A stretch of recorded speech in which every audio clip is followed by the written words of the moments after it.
It's a dream come true. You have a ski mask on and a gun. Oh no. Today, guys, we're heading up the mountains of Arizona. We're gonna meet with Eddie Johnson, a man who gave up city life for life in Sholo, Arizona. Should be a good one. Here we go.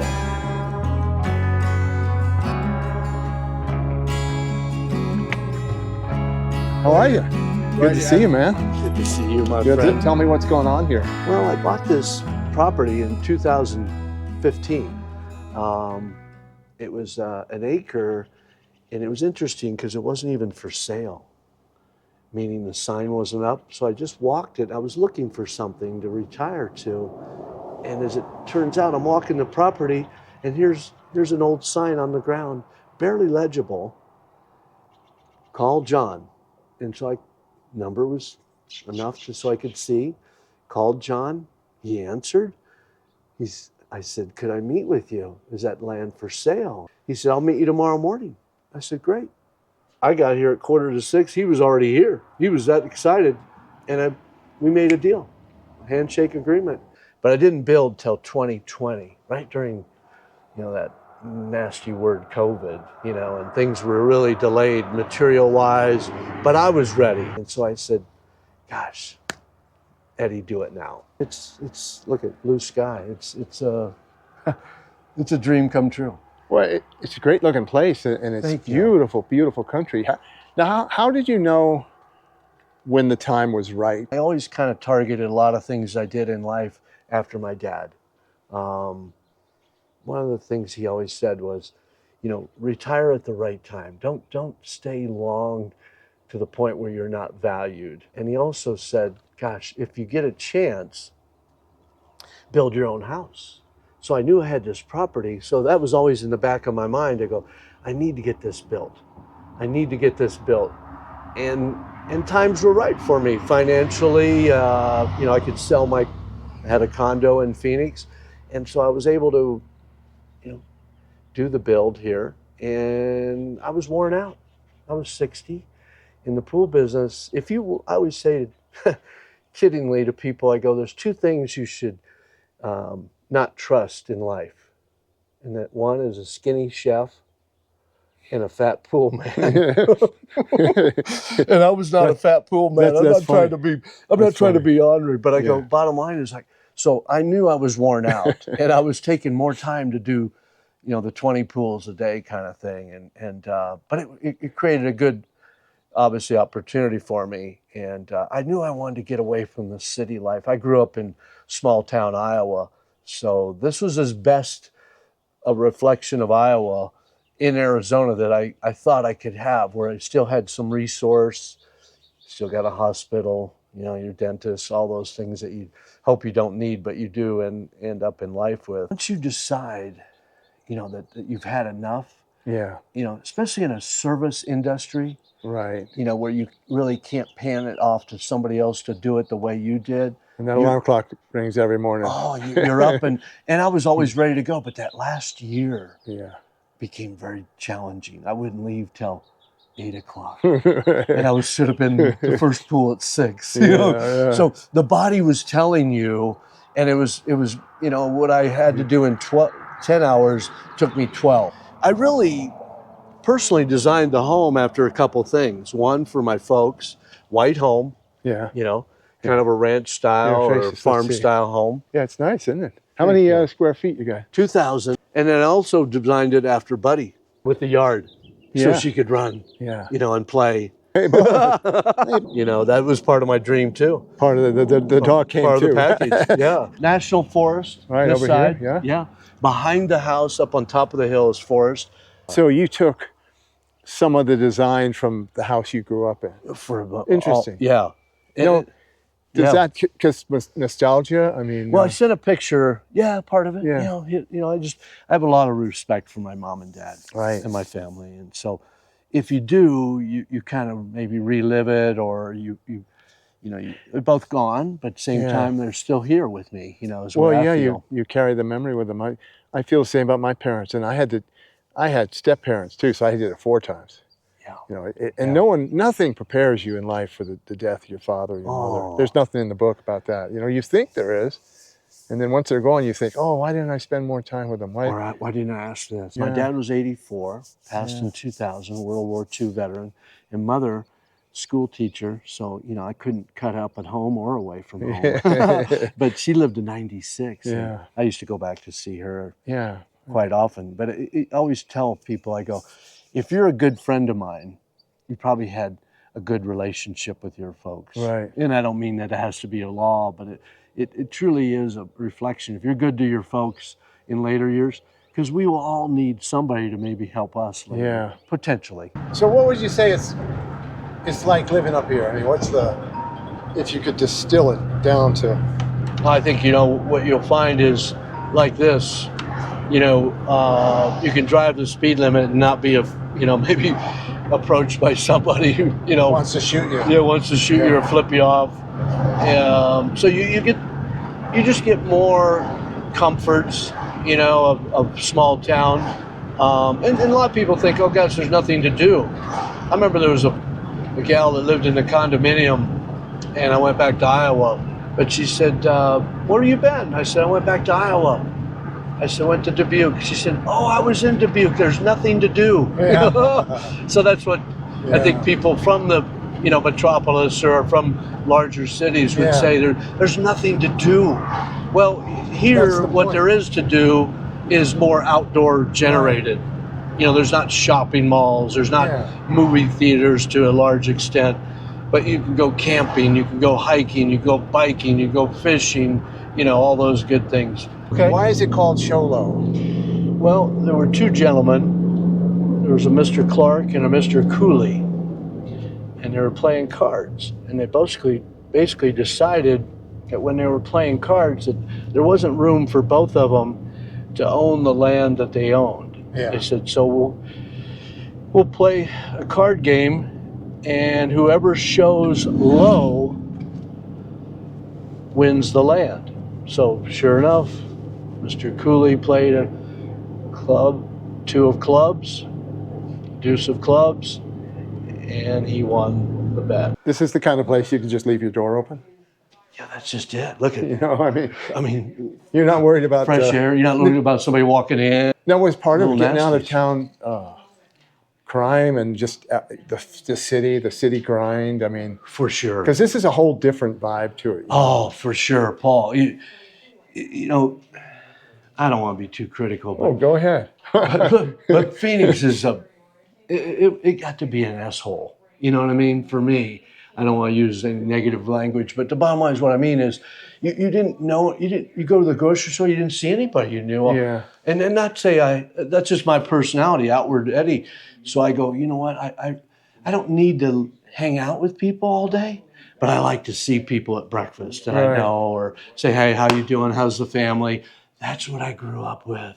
Where you go, hey, everybody okay in the family? Anything I can do for you? And that's what I'm doing now is basically my mission is I have an 88-year-old friend and his brother. I take him to breakfast twice a week. We go to dinner once a week. I go, it lifted their life where they were kind of become, as you know, a homebody. So this is country life.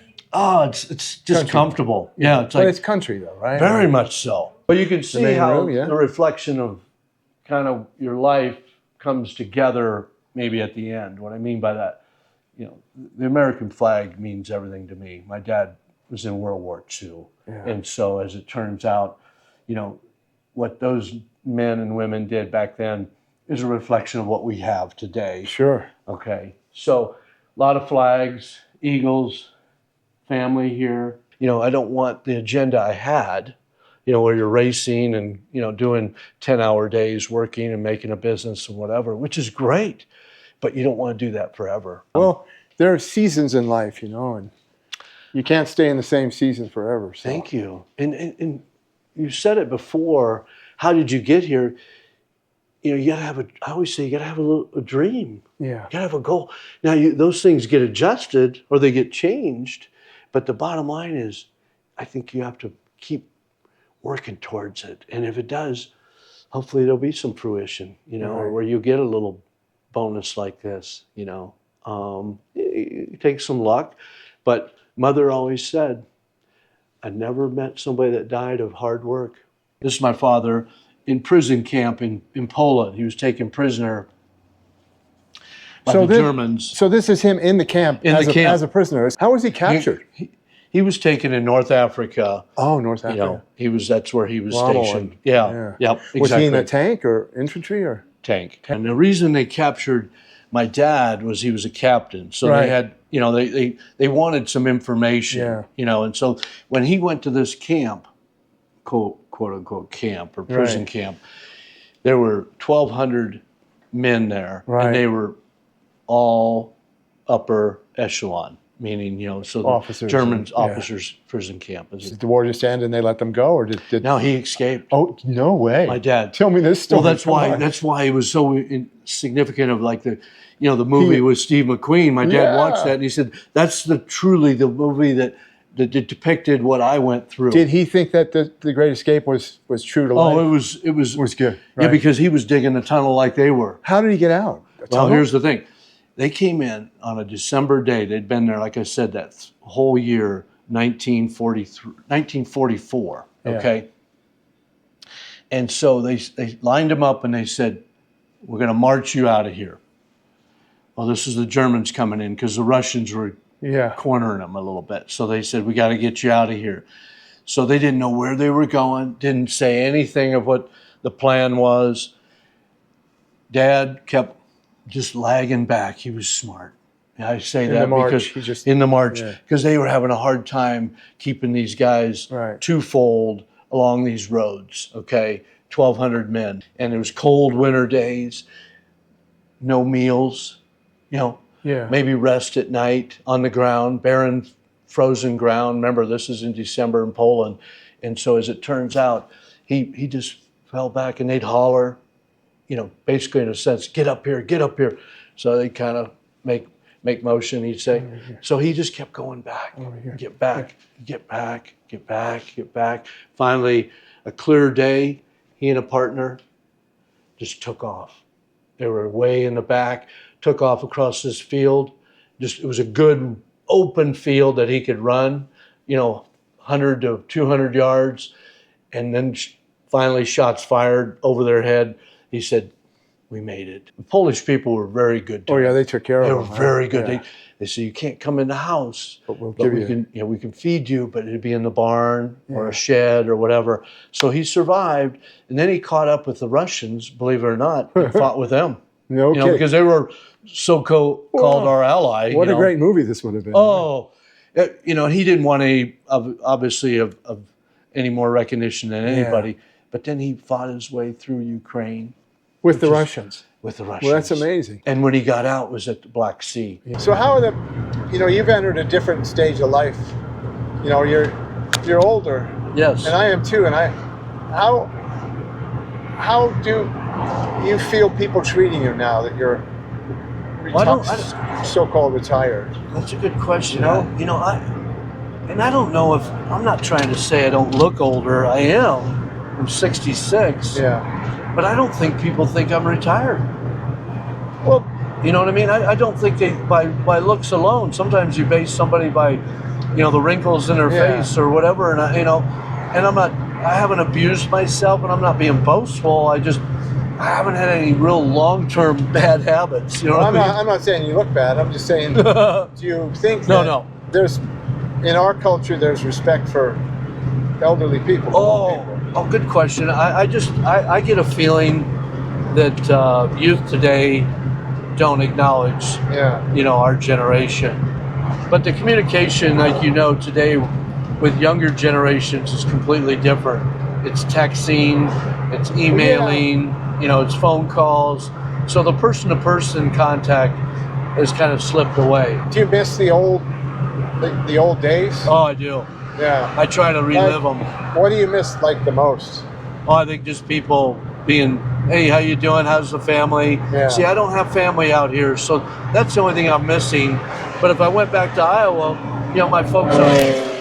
my folks aren't there anymore either. Yeah. So that evolved into a whole different, culture as well. you know. So I made the choice to, you know, just stay out here. I was talking to my brother the other night, and he was going to the thing trying to raise some money for one of his big businesses. Yes. And he was talking to me about, he's silver-haired now, and everyone's asking him how it was in the old days and how he did this company and that company. And Yeah. I get that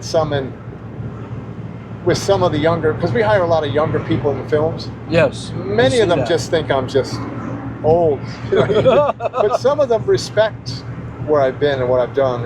And I always did when I was younger. I always respected people that have lived a life.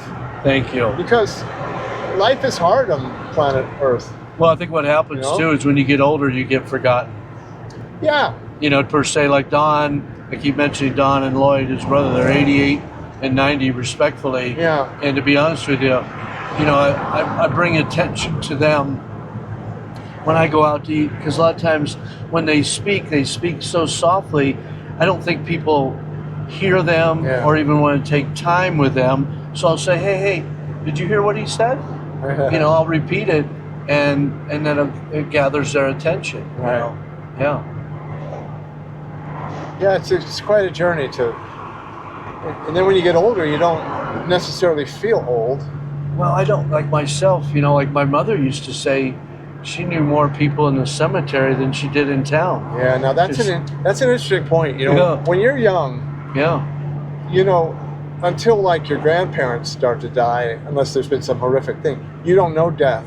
And when you get older, I know more people and I have more family on the other side. And in a certain sense, it makes the fear of death sort of not as much as it maybe was when you were younger. I look on it like we're on a train. Yeah.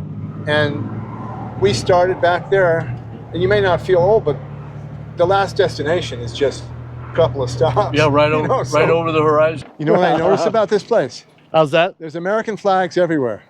And that's a beauty. It's a very patriotic place, huh? Yeah, very patriotic. So we just had a great hamburger at Charlie Clark's Steakhouse. Definitely recommend it. Girls are friendly, but they don't want to be on camera. You ready? Yes, indeed. Thanks for lunch. Yeah, of course. Here's the place. Here's the bar. Thank you. See you. All right, so that's Charlie Clark's. All right, so where are we now? What is this place here? This is Pine Top, right? This is the town of Pine Top. Right. This is actually Highway 260, which is referred to through the town as White Mountain Boulevard. If people come up to the White Mountains, this is considered a White Mountain area. Yeah, Pine Top is kind of the key. It's a range, it's a mountain range called the White Mountain Range. Yeah. And you don't think it, you go, gosh, where's the mountain? You're on it. You're on it. We're on the top of it, right? Exactly. Yeah. Well, see, this is 7,000 feet. 7,000? Okay. Sholo's 6,500. Little town of Greer, which is back behind us and down, that's 8,000 feet, 8,200. So you're getting up there in elevation, you know, because a comparable would be like Prescott, Payson's 5,000, Flagstaff 7,000. Well, my friend Don, he wrote a book on my truth, and now he's writing another book on UFOs and, you know, Bigfoot sightings. Yeah. So you like living up here? Sholo's good? Yeah. Yeah, nice place, right? So how much is the book? $20. So we'll put the information right there. Okay. We'll put your page on. Yeah. How'd you end up in Sholo? How'd you get here? My folks moved right here. Oh, right here. They lived right here. When my brother moved up here. In this trailer? This very same one. What year is it? So 68. No kidding. It's a 68 Angeles. Wow. That's just like new inside today. No kidding. It's well kept. What a great thing. So you like living in your homestead? Yeah, well, I had my own house and family and all that. And I got rid of the thing. I had 2 divorces. Yeah. But it's kind of nice to kind of go home, you know, you can remember your parents here. Yeah, that's really great. My kids, one committed suicide and one I'm sorry. Died in the ICU up here at Summit. Oh, God, I'm sorry. Pneumonia. That's like I don't know how I lived, because in here I had, I was beat up in San Diego in 1975 by a masked gunman. when I saw an Indian jury, but see, he didn't get anything. Yeah. I went to a girlfriend I had in San Diego. Says, you stay in my house while I go to Washington to see my sister and mom. So I did. The second night that son of a gun was, I would go into the house, and I went out with my first cousin and her boyfriend. They drove, so I had some drinks. Yeah. And that's about the only time I drank. I didn't drink that much, but I had some drinks. And I go in and I see him in the full-length mirror door, her bedroom door mirror. Yeah. I seen him. He had a ski mask on and a gun. Oh, no. And I walked right up to him. I says, what the hell are you doing in here? He says, I'm waiting for Joanne. I says, well, Joanne don't live here. You better leave. And he tells me to lay down on the floor. That's when I ripped into him, gun and all. I threw him up from the bedroom to the kitchen, the living room. It made so much noise in the house, her landlord came over to the screen door because the main door was open. He says, what's going on in there? I never heard so much damn noise. I said, call the police. This guy's trying to kill me. And when he distracted me, the landlord distracted me, and the guy got me around the neck and started pounding me with that gun on the head. Did the cops come and get him or no? He went and called the cops. Now, I think the guy would have finished killing me if they weren't coming. Did they get him or he ran? No, they never got him. Yeah. They said he put his mask and gun in a attaché case, walked out the door, and walked down the street like a businessman. What do you think he wanted from her? Something. I don't know. Yeah. That's a long story because she was young then, and I really don't know. Yeah. That one I keep blank because I think I know, but I'm not going to say. Yeah, okay. Yeah. Anyway, that was a nightmare. He gave me a concussion. I had to give you a blood clot, which I didn't know I had for years. Oh, no. He broke my jaw in 3 places. He cut through my face. Yeah, you're lucky to be here. I am. Yeah. And I was a target all the time. Yeah. Carrying that case. Well, yeah, you got your jewelry salesman. Come on, man. What more dangerous job could one have? Right? A traveling jewelry salesman. $90,000 worth of stuff in the cases. And he probably has cash on him, too. Thousands of dollars. Oh, my. Do you think the West and jewelry and Navajo and Indian things are going to... Like, people used to be so interested in Navajo rugs and jewelry. Seems nobody cares about it anymore. Do you think they'll all disappear? Like the value or the... The value did go down a lot of things the same way on antique furniture. Yeah. Oh, I guess I meant the interest in them. The interest and the new, as I understand it, the new generations don't really like the antiques. Right, and then they don't. The new generations, I don't think they look back like maybe people from previous generations did. You know, because they're looking completely forward. Well, thanks for telling me about your book. And all the stories. What's your dog's name? Blue. Blue? Hey, Blue. Hi. Hi. So we'll post this on our book, and then I'll buy a copy from you. You want to sell that one, or you want to keep it? Sure, that's the last one. There you go. Thank you. $20. Thank you. I'm going to read it. I'm writing a second book. Yeah. But this completely, well. You got a pen? You going to sign it to me or no? I signed it. You signed it? Oh, okay, signed. So you like living up here? Sholo's good? Yeah. Yeah, nice place, right? Except for the angels and spacemen. There's a lot of that stuff up here. You know, I have some good ones too on Bigfoot. Yeah. Bigfoot. Now, do you think that he really exists up here? The monster, yeah? I have, on my new book, I got new stories. Yeah. Just last year and part of this year up on the reservation, Apache reservation, on Bigfoot. What do you think he is? Like a kind of a subspecies of something that was existing, like bear man or something? They call it, in places like Vietnam, they call it the rock ape. Right. The rock ape. But it's not an ape. It's on 2 legs and it's upright. And it's a lot taller than an ape. But it's not an ape. How do they hide for so long? How do they hide? Yeah, how do we not get them? You know, I don't think they I think they're way out where people don't go, but once in a while when people see them, Yeah. they're just happen to be in the right spot Yeah. at the right time or wrong time, whatever you want Right. to call it. And I did a lot of study on Bigfoot because people want me to do a chapter in this new book on Bigfoot. And you always hear Bigfoot's a myth because they never find a dead body. Right. The reason they don't find a dead body is because Bigfoot is in between two dimensions or interdimension. Right. And when he dies, his body's gone. Yeah. And a Vietnam story is a good one. I got that in my book. These troopers were going through, a patrol was going through the jungle. They ran across 25 to 30 Bigfoot. Yeah. I mean, that's the biggest bunch I ever heard of in one spot.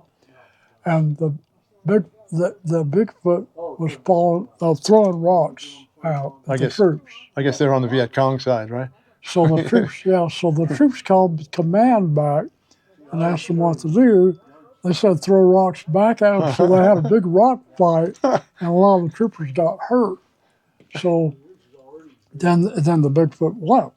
2 years later, another group a patrol goes through, and they knew this story that happened to these other troopers. Yeah. And they shot them all. They killed them. They shot all the big. One of the reasons I like living up here too is pine trees. I like larger, trees. There's some, call it what you want. Like we even talked, shrubbery or junipers. They're smaller. You like the big ones. I like the big boys. It just made me feel like, yes, I am in the mountains. One thing about Show Low, like a guy from the city told me, he said, financially we're strong, so we got good tax base. So he said, we're always keeping our parks not only, clean, but we're adding new parks, which is nice to see. Because I get a feeling here it's really clean and crisp and nice, feels like not too much crime, and that feels nice here. I think you got the right impression. They say the days are long and the years are short. That's well said. Yeah. So use your time wisely. That's the advice, right? And I think I said this earlier. You look at it, you go, gosh, say, you don't want to look at it this way, but you got 20, 25, 30 years left. You know what I mean? Yeah. But it's reality. Yeah.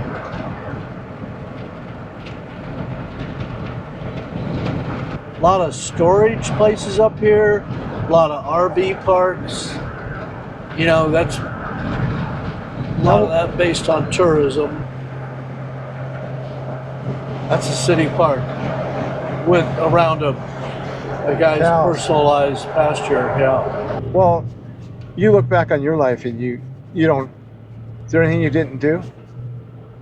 No, that's just it. I tell myself I did it. Yeah. I don't have any regrets because I had multiple jobs before I went to work for dryers in my late 20s. Yeah. I changed jobs about 5 times.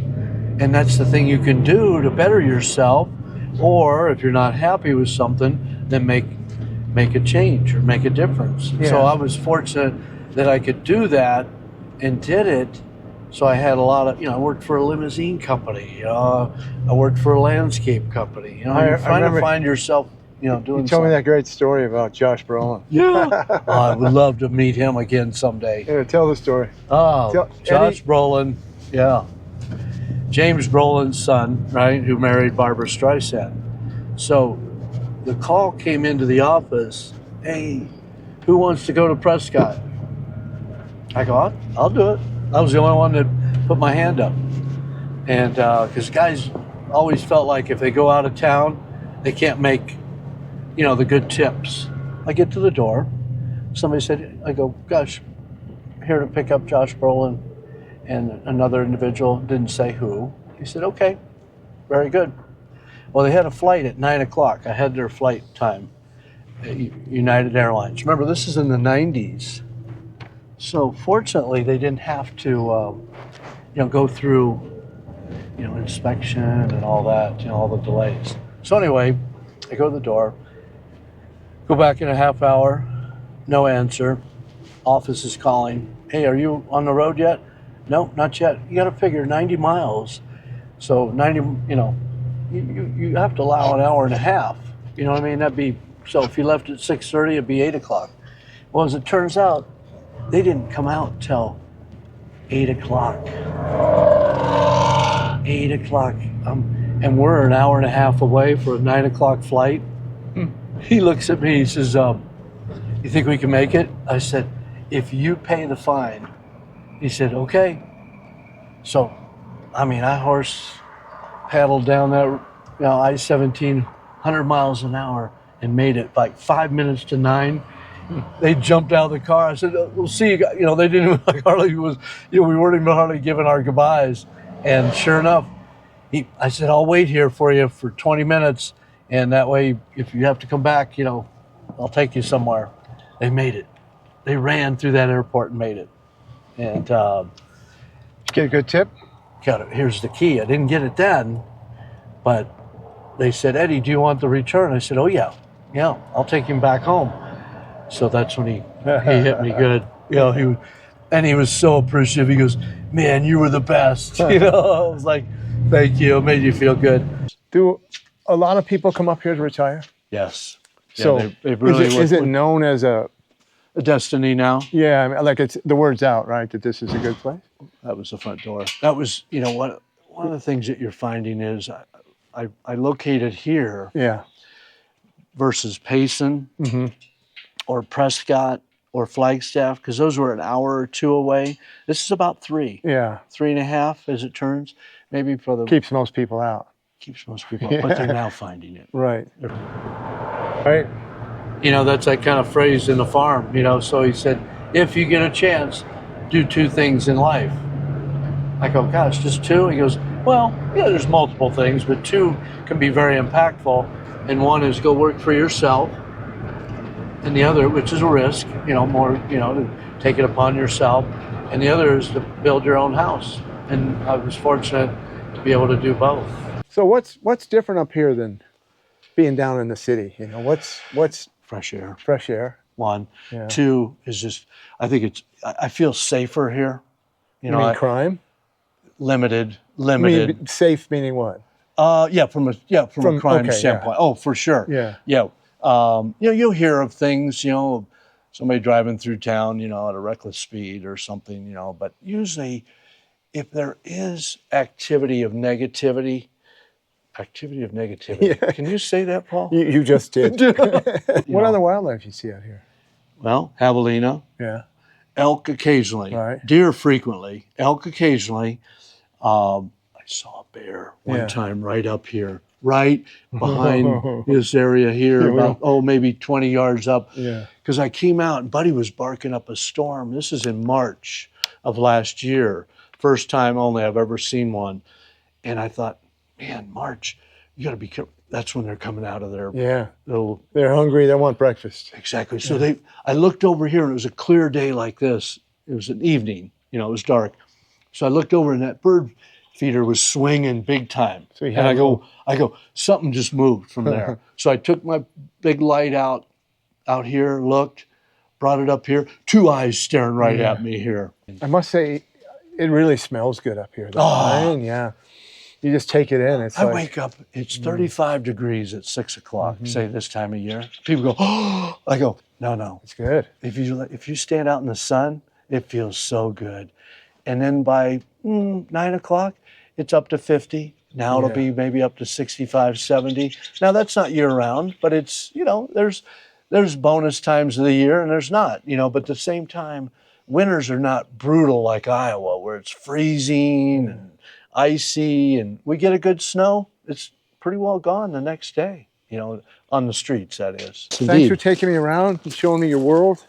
Introduced me to Don and Lloyd. Oh, I'm glad you got to meet. A nice lunch. Thank you for lunch. Now we're going as to well. go and take the high spot, right? Yes, at the peak. You cut this trail in yourself. Yeah. It gets a little steep here, so. I got sneakers. You got good shoes? if you got to cut off to the side to get better traction. So this is the king's chair up here. Yeah, exactly. And I put a lantern up here, solar powered. So, you know, if a guy wanted to do an evening, you know. Yeah. So life is good. It can't be much better. I don't know where I would be. Yeah. Honestly. If it was back in Iowa, I wouldn't feel this good. Yeah. And that's where I grew up, and that's what I would like. So this is really what life should be. What a great time in Shola with Eddie. You know, when I first thought of this story, I knew it would be about retirement and getting older and where you end up when you get older. And we all want to end up in a good spot, a spot that makes us feel full and alive and well. And I think Eddie has, for sure he has. And I hope we all do. And meeting Don and Lloyd, I mean, come on, that was the icing on the cake. Anyway, thanks for riding along. See you next time.